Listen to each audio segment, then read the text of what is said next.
सलाम छ नेपाली पीडितहरूलाई। पीडित नै त हुन् ती घाइते सुरक्षाकर्मीहरू।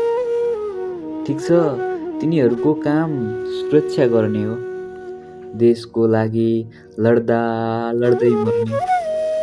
तर आफ्नै दाजुभाइबाट मृत्युको आभास गर्दा मन कस्तो कस्तो हुँदो हो है। आफ्ना परिवार जस्तै दाजुभाइसित लड्दा मन कति रुदो हो है। हिजो नराम्रो सरकार थियो, प्रहरी मारिए।